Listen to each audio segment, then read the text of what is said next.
create. Okay, so batch number is auto generated. It is showing 53 because I had already tried couple of things in the background. Okay, so this is the system generated number, and in the initiator now I am logging as Arvind. Okay, in the initiator I should be able to do a data entry for Reliance Telecom or Reliance Oil and Gas. So now I'll try to enter intercompany transaction between Reliance Telecom and Reliance Oil and Gas. Okay, Reliance Oil and Gas is my initiator. Reliance Telecom. Yeah. Oh, sorry, Reliance Telecom is my initiator. Okay, select Reliance Telecom. And what is my transaction type? I have got two transaction type: intercompany general and subledger invoices. If I select subledger invoices, then it will create AP and AR invoice. First, we'll take that particular scenario. Okay, and then we'll get into intercompany general, which will directly create a GL general. Okay. Yeah. Subledger. Okay, I think there is no space. Yep, subledger invoices. And what is the currency code? Okay, currency code, whether you want to enter in USD or some other currency. Okay. Okay, I think now the other good thing is with regard to conversion rate type, it is coming as a drop down. This is a new feature in 12.2.6. Now we are in current version 12.2.4. Again, this is a major issue for our current client. As of now, we do not have any kind of, as of now, we do not have any solution for that. Okay. The solution is if I try to enter any transactions in foreign currency, say instead of USD, I try to enter a, remember like we are in USD ledger. So USD or functional currency, any currency other than functional currency, say INR is a foreign currency here. Okay, by default system is actually converting that into a conversion rate type. In this example, you can select any conversion rate type here. Hang on. Okay, we can select any conversion rate type here. Okay, and the default corporate is actually coming from the conversion rate type which is specified under system options. Okay. Okay, sorry, I think our current requirement is I want to see a conversion rate type of user. Oh, I think that is the issue even in 12.2.7 also. Okay, anyways, so do you remember like what is the significance of conversion rate type of user? You can enter your conversion rate type, right? Exactly. Okay, sorry. So I jumped in. I thought like it is a new feature in 12.2.7. Sorry. So it's the same feature in 12.2.7 also. We do not have an option to select a conversion rate type of user. Always you need to use any of these conversion rate types. Okay, anyways, I'll enter in the foreign currency. Okay, so that is the head. Reliance Telecom is the initiator, and recipient, who is the recipient? All in gas. Yeah, Narendra, are you there? Are you following? Did he drop off? I don't see him in the participant list. Oh, okay. I think sometime back I saw him dropping off. Anyways. Okay, so recipient is Reliance Oil and Gas. Okay, and again this is a bit tricky. So this is the batch header. This is the transactions. Okay, and then when you click on continue, then there you'll be able to see lines. So here we got three parts: AGIS batch, AGIS transaction, and AGIS lines. Okay, so this is actually kind of a invoice header, invoice lines, and invoice distribution, something like that, if you talk from an AP perspective. Okay, so we have completed the batch, we have entered the transaction header part, and in the transaction header part I need to enter an amount. So I want to enter say 50,000. Again, it's a bit tricky whether I need to enter a debit or credit. Okay, it all depends on going back to this particular accounting entry. Initiator is Reliance Telecom, which is selected at the header level. Recipient is Reliance Oil and Gas. So for the recipient, so generally this will be the accounting entry. Okay, this is in the initiator part, this is the recipient part. So under recipient, your expense account will be generally debited. Okay, so this is what you enter the actual code combination in the next screen, but your expense account will be debited in order to create your normal AR invoice or AR and AP invoice. If you want to create a credit memo, you need to create an expense account as the credited. Okay, there will be a reversal of this particular entry if you want to create a credit memo. Okay, so we are taking a simple scenario wherein you want to create your AR invoice and AP invoice. We do not want to create AR credit memo and AP credit memo at this stage. Okay, so that means your expense account should be debited in your AP invoice. Enter that amount in the debit side 50,000. Okay, now click on continue. Okay, now here you can see initiator accounting, recipient accounting. Okay, so first under initiator accounting, so click on plus button in order to enter the account code combination.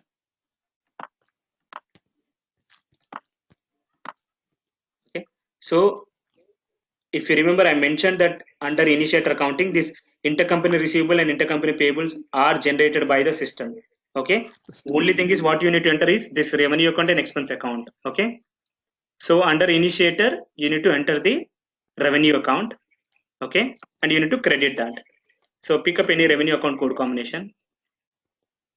What is this company? Initiator. Initiator is who is initiator in this case? Reliance Telecom is the initiator, right? 04. Reliance Telecom 03 or 04?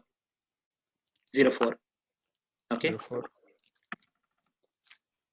So some revenue account or some sales account wherein you are selling something. So I'll select some sales account. There are a lot of sales account. I'll pick up some sales account.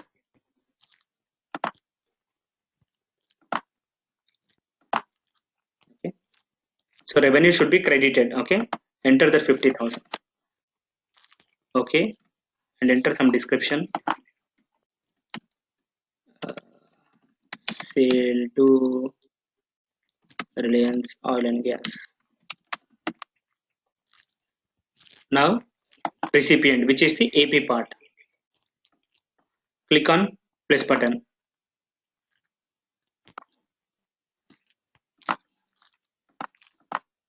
Okay, AP expense account should be debited and this is generated by the system, right? Okay, expense account should be debited. So pick up some expense account code combination under Reliance Oil and Gas. So Reliance Oil and Gas is 03. Pick up some expense account, maybe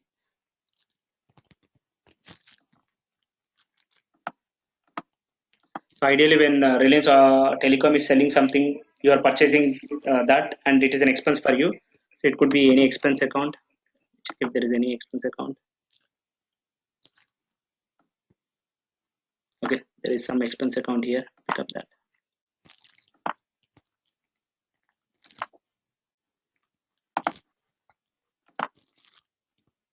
Okay.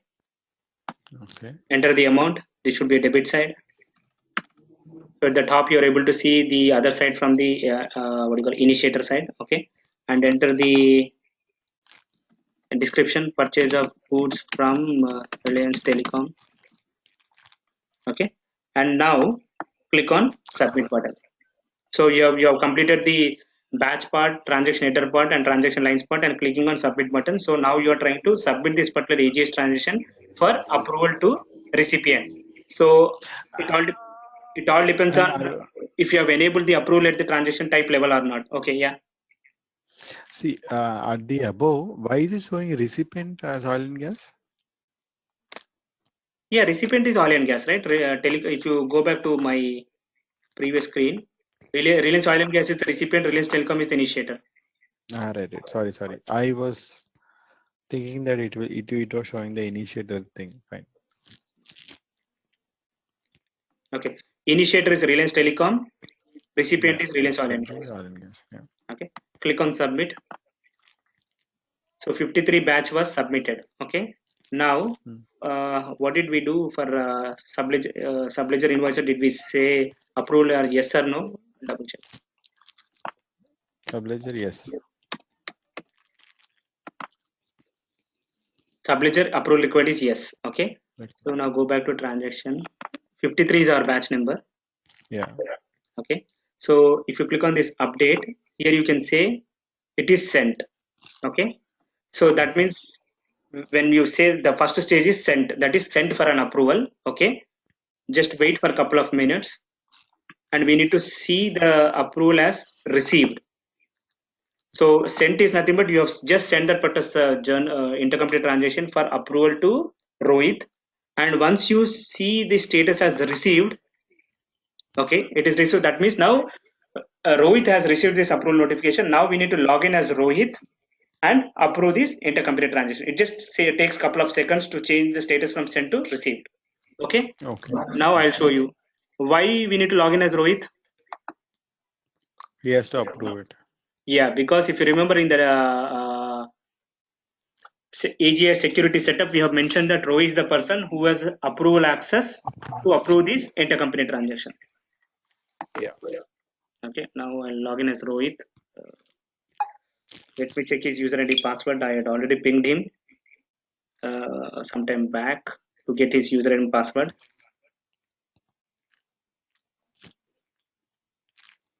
Okay, so Rohit dot D 0818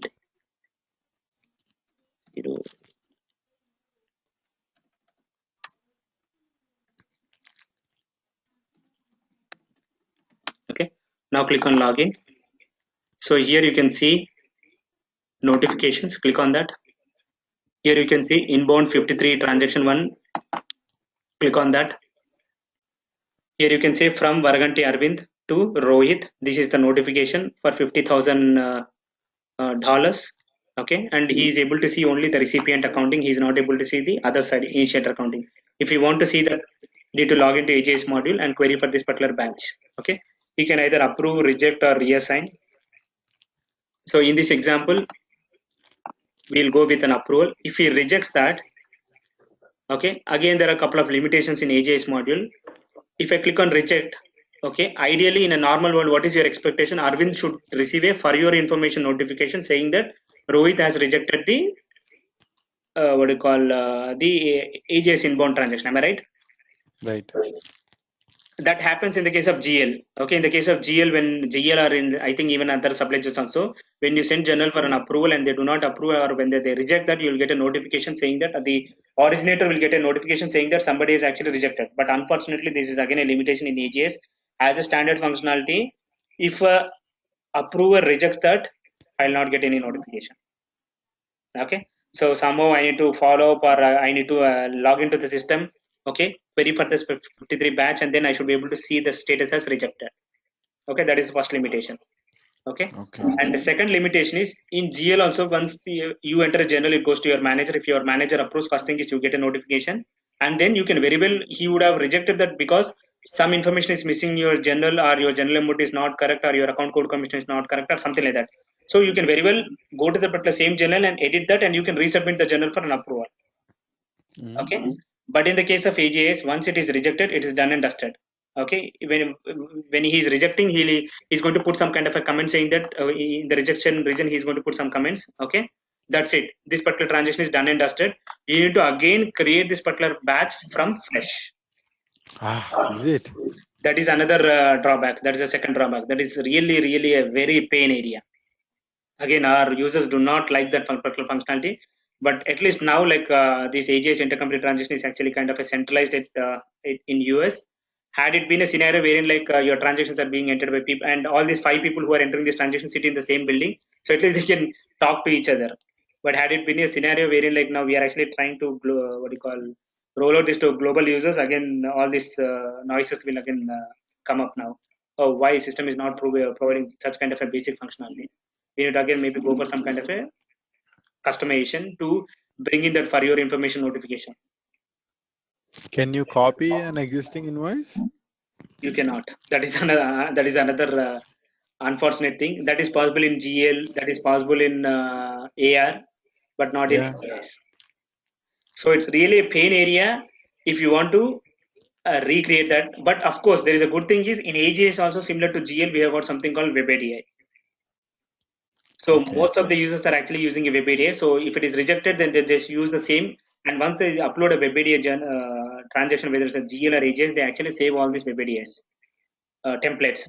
So next time Okay. if they want to use, they reuse the same thing in the same month or next month. They will reuse that. At least that way, that is good. And again in 11i, Okay. 11i we do not have this web ADI. So in one of our previous client, when we have implemented GIS in 11i, that is equivalent of AGIS, we did not have this what you call WebAD functionality. So we have built the WebAD totally from a scratch. There is something called desktop integration, and through the desktop integrator we can build your own WebADS. So we have built that from scratch in 11i. But as far as R2L is concerned, it is good thing it's a standard functionality. Okay, okay. I thought of showing that, but unfortunately I'm facing that some issues in this particular environment. I'll show you the issues whatever I'm facing, and hence I'll not be able to show you that WebAD. Okay, now we'll proceed further. As far as 53 batch is concerned, I am approving. Okay, so now I will log out. Now I will log in as me.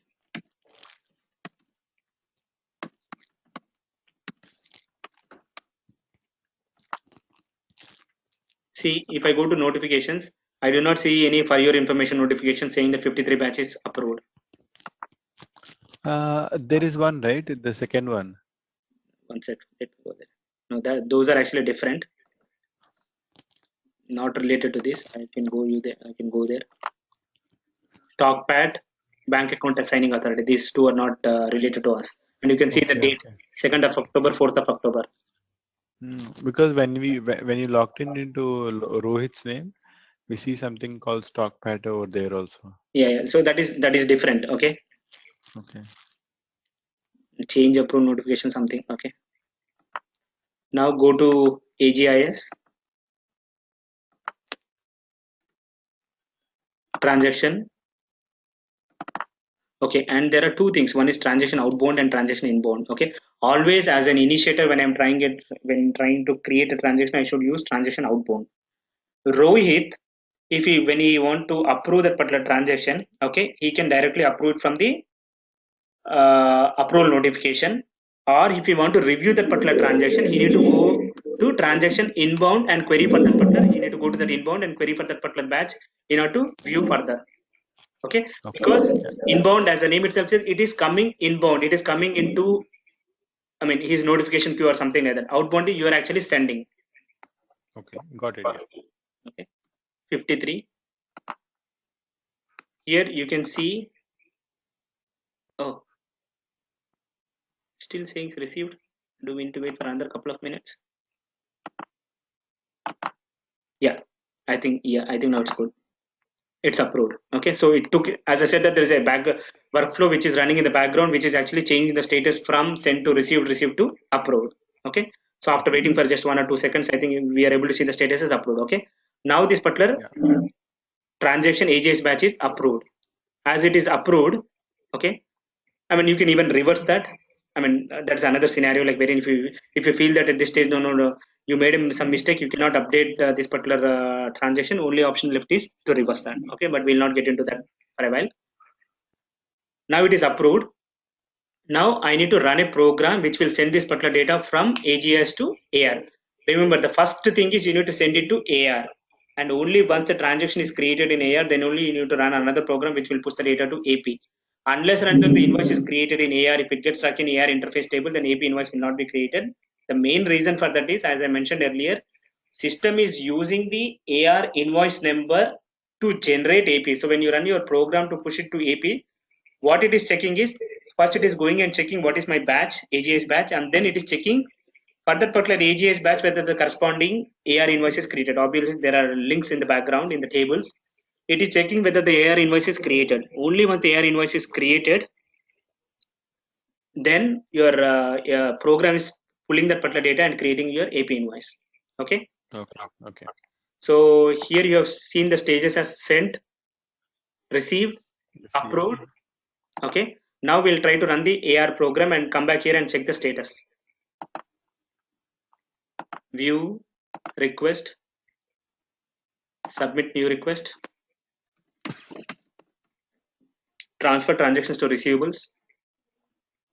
So you can just leave this as blank, or you can just enter some parameters there. So I want to pick up all the intercompany transactions which are approved and submitted. Only which are approved, only those things will be picked up. If there are any transactions which are not yet approved, the program will not pick up. Only pick up those intercompany transactions which are approved. Okay. and which has got a GL date between 14th of October to 14th of October. I mean, I'm using the same GL date. Okay, and click on OK. And here there is a parameter called submit AR auto invoice. If I say submit AR auto invoice as no, this particular program will push the data, and the data will be lying in the AR interface table. You need to go to the AR responsibility and manually run that particular auto invoice program. Yeah. So if I say yes, so automatically it will be pushed to AR interface, and then it will pull from the AR interface. So click on submit. See, when I ran that particular program, transfer intercompany transaction program is completed successfully, and it triggered the auto invoice program. So when you put your cursor here and click on view output, you will be able to see the batch name 53 is transferred. Okay, it is transferred to AR successfully. Okay, and now requery this.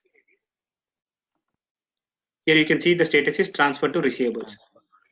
And there is also one more thing is, like, even though see auto invoice program is still running, so that means ideally the data is lying in AR interface table. Okay, but from this particular form perspective, it will not check whether it is pulled into AR, it is lying in AR interface.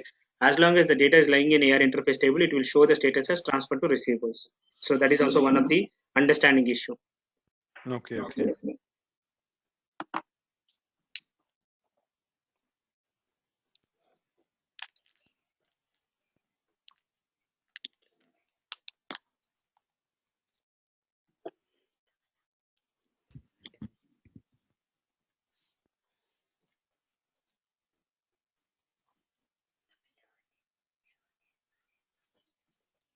Okay, so auto invoice program is completed. Click on view output, ensure that there are no rejections. Okay. Now again, cross check, it will still show the status as transfer to receivables. There is no change. Okay. Now you can go to the AR and query for that particular transaction. So unfortunately, with the standard data auto invoice program, you do not see that invoice number here, whatever is generated. Okay. So you need to go to AR and use some other criteria to pull up this particular invoice. Go to accounts receivable, Reliance Telecom, USD. Go to transactions. You do not know the transaction number. Okay. Use some other criteria. Say source is global intercompany, and the GL date is 14th of October. Am I right? Right. And Arvind, in a real-time scenario, you'll have a lot of invoices, right? So then you don't have any other criteria to check it? No. But why do you want to check it? System has already taken care of creating your AR invoice and AP invoice. Why do you want to check it? Ideally, Uh, okay.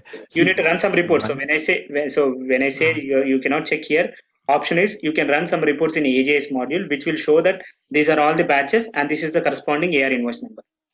From a front end Okay. screen, you do not have that. But now if I run some, I'll show you that particular report also. Okay, there is a one report in AR which will show 53 is a batch number and this is the corresponding AR invoice number. You can run that particular report, pull that particular invoice number, come back to this particular screen and query with that particular transaction number. Okay. Got it. Yeah. Okay. Now it is completed in AR with a source of global intercompany and 50,000 rupees. It is in complete state. And now remember this particular number 10060. Now try to run that particular program in AGS, which will push this particular invoice to AP, and AP also you will be able to see the exactly same number. So because these being an intercompany transaction, this is how system behaves, that it should have the same number in AP, then only your reconciliation is correct. Like whenever you are doing a reconciliation between an AP and AR, we can go by this particular source of global intercompany and number of, it should be a same number. So that means the source of global intercompany under AR, if I got say 100 invoices with amount of say $100,000, if I run the same report or some query in AP with the source of global intercompany, I should be able to see say same 100,000. If I'm able to see say only 90,000, then you can run some kind of a VLOOKUPs between these two reports based on this particular transaction number and try to find out those invoices which are actually causing an issue. So most of the scenarios, the issue could be something like those invoices are stuck in AP interface table, or somebody would not have run the transfer transactions to payables report. 90 or like in 100% of the most of the cases, your AR can be more and your AP can be less, because the first point of contact is AR. Okay. And now here you can see the source is global intercompany and the bill to is Reliance Oil and Gas customer. That is the customer which you have created. Now go to AGIS and run that particular program. which will push the data to AP.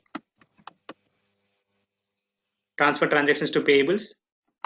Again, you can leave this as a blank parameters, or you can enter the date and submit payable import. Again, this is also same. If you say yes, it will push the data to AP interface tables, and then run the payable open interface import program, which will import the data from your AP interface tables into AP based tables. Generally, in our current client, all these programs are actually scheduled to run overnight.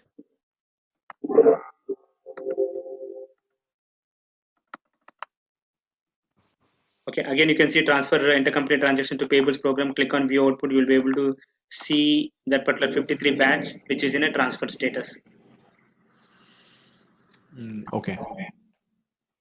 And payable open interface program got triggered, and this in the payable open interface import output, you should be able to see the particular transaction number 10060.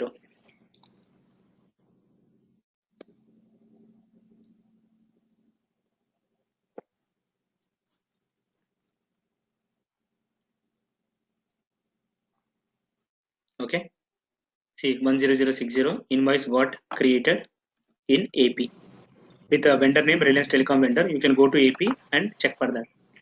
So remember, we need to go to payables, Reliance Oil and Gas.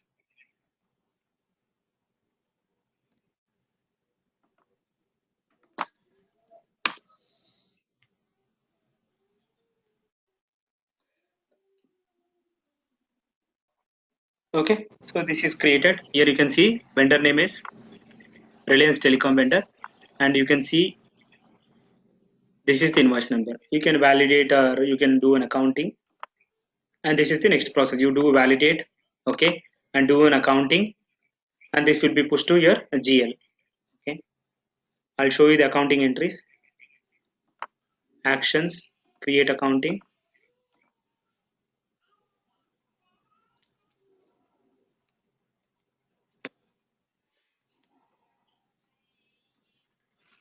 So go to reports, view accounting. Okay, you can see expense account debit, liability account credit. You can see here, if you remember in our accounting entries, so this is the accounting entry, expense account debit. So that is expense account, whatever we have entered in AGIS.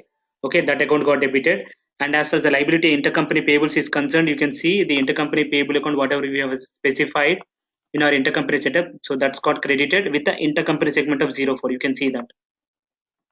So this is very important, the intercompany segment 04. Okay. Similarly, we will check the accounting entry in AR invoice also. In AR invoice also, for the intercompany receivables is concerned, intercompany segment will be populated.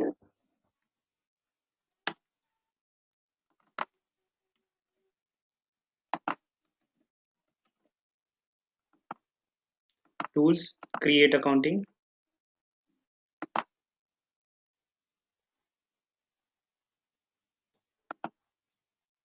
Tools, view accounting. Okay. So this is the intercompany receivable and the revenue account, whatever we have entered in AGIS, that got credited. And as far as the intercompany receivables is concerned, you can see 03 is the intercompany segment which got populated. Okay. Okay.